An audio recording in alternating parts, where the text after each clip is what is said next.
Good morning, dear students of class 8. I welcome you all to a social science class. So students, we have almost come to the end of this chapter, and today we are going to cover the last topic, that is the aftermath of the revolt of 1857.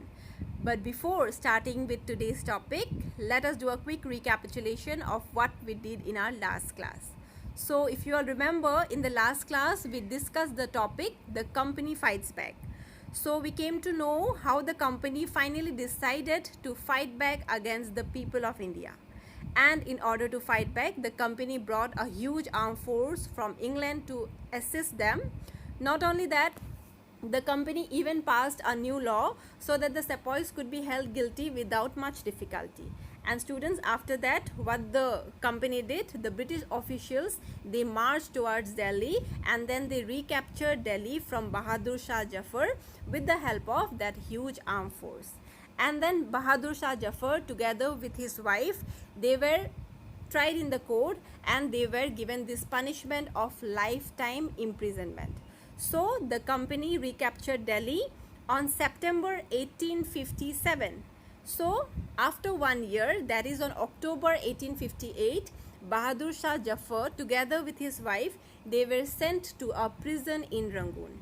And then in prison itself, after 4 years, that is on November 1862, Bahadur Shah Jafar breathed his last. So that's how the last Mughal king, Bahadur Shah Jafar, he spent the last days of his life.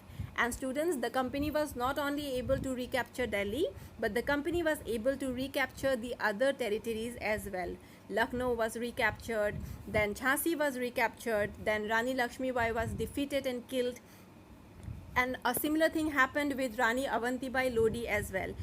Though she had the first victory, but then she found herself surrounded with the Britishers on all the four sides. So that is why she decided not to surrender but to embrace death. So this is how the company was able to recapture almost all the territories of India once again. And then what the company did, the company introduced some changes in order to win back the trust and loyalty of the people of India. The people of India were even assured that if they had not killed any white people or if they want to surrender from their heart, the company would do no harm to them. So this is how the company fought back, and this is how the company was finally able to regain its power in 1859. That means it took the company 2 years to finally establish their power in India once again. So today we are going to discuss the topic aftermath of the revolt of 1857. Aftermath meaning the consequences or the after effects.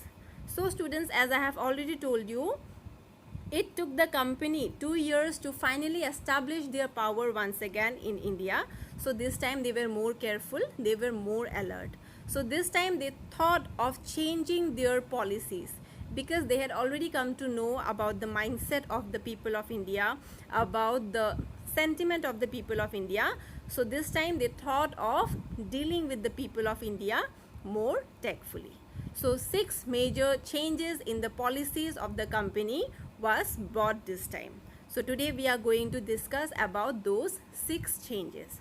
So the first change was that the British Parliament passed a new act in 1858, and according to the terms of that act, all the powers of the East India Company were transferred to the British Crown. British Crown meaning Queen Elizabeth, who was there in England. So the first change was that a new act was passed, and through this act, all the powers which were initially in the hands of East India Company were transferred to Queen Elizabeth. And then students, a member of the British cabinet was appointed as the Secretary of the State of India, and that particular member, he was given the responsibility of dealing with all the governance related matters of India. And to help him in his work, a council of ministers was also given to him to advise him. Okay, and this council was known as India Council.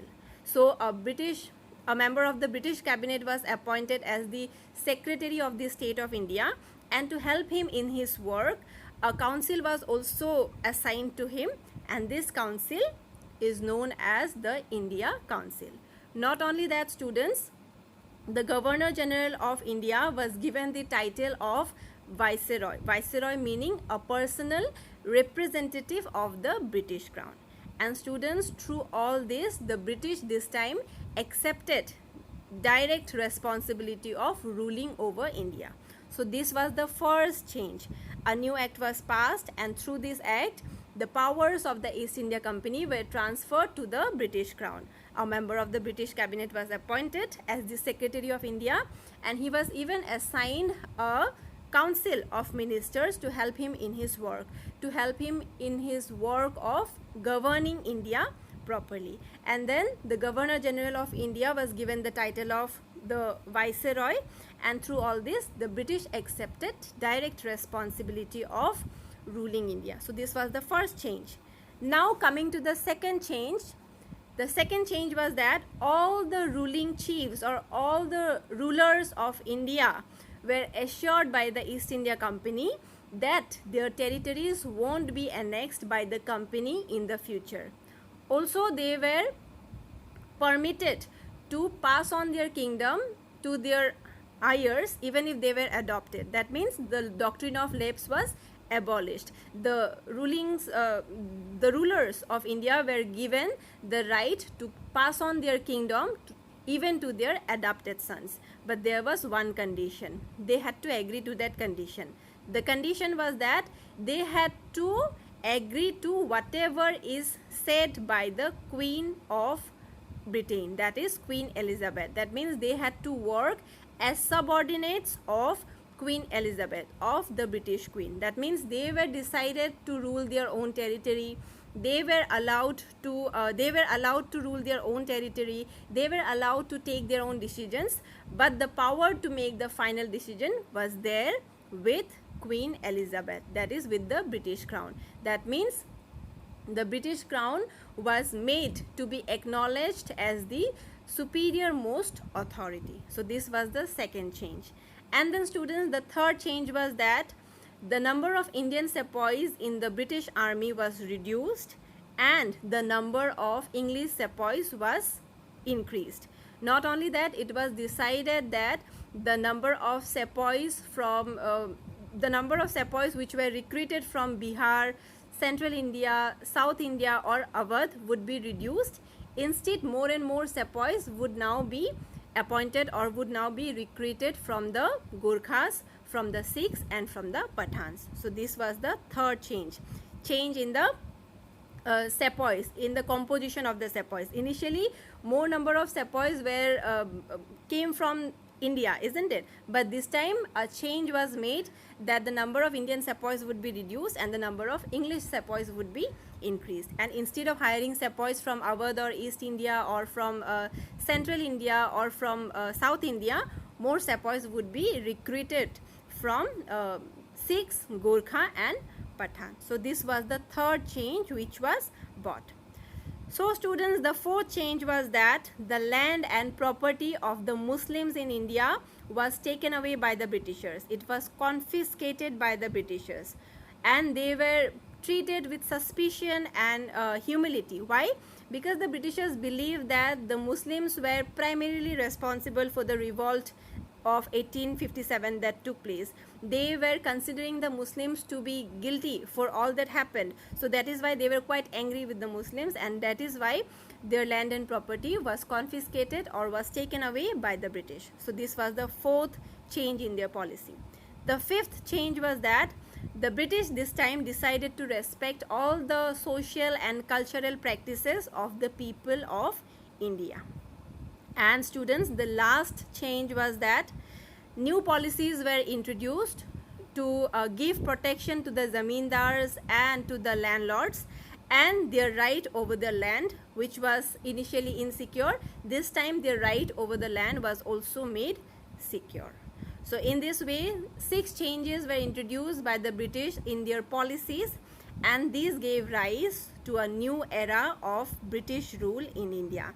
And from 1859, there began another era of British rule in India. Okay.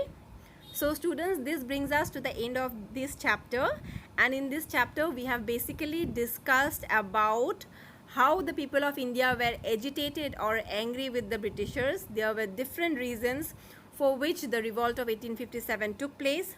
The first category of reasons were the political reasons, wherein the different rulers or different rajas were angry with the Britishers for the discriminative policies which were adopted by them. For example, subsidiary alliance was there, doctrine of lapse was there. The second category of reasons or the causes of the revolt were the personal or the religious causes. These were mostly related with the sepoys and with the peasants and zamindars. The sepoys were angry with the Britishers regarding their salary, allowances, and the treatment which was meted out to them. Also, they were angry because they were made to cross the sea route to fight different battles. But they had this belief that if they crossed the sea route, their religion would be destroyed. And then the peasants were angry because they were made to pay such huge taxes to the Britishers. The zamindars were angry because their right over the land was taken away. So these came under the religious or personal reasons. And the third category of reasons were the social reasons. The Britishers, they introduced various social reforms in India. They started spreading Christianity, then they started promoting English education, then the practice of sati was abolished, then widow remarriage was encouraged, and because of all this, the people of India started feeling that the Britishers were interfering in the social and cultural life of the people of India. So all these led to the revolt of 1857, and this revolt was initially just a mutiny, but because of increasing number of people joining hands with each other, this revolt later on took the shape of this mutiny later on took the shape of a revolt. And then soon it got spread from Meerut to Delhi, from Delhi to Kanpur, to Lucknow, to Jhansi, to Awadh, and to almost all the territories of India. And in Delhi, Bahadur Shah Jafar was announced as the next ruler, and the Britishers were defeated by the sepoys. And then finally the company also decided to fight back, and when the company decided to fight back, they were able to recapture all the territories once again. Bahadur Shah Jafar was sent to jail, and he spent the last days of his life with his wife together in the jail, and he died there. So students, and after this after 2 years, the Britishers were finally able to regain their power in India. And after being able to regain their power in India, 6 major changes were brought by them, which we have just discussed.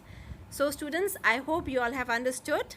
In case you have any doubt related to any of the topics, do let me know, and I will surely help you. Next, I am going to give you some question answers from this chapter. Kindly write them in your copy. Okay students, thank you, take care and stay safe.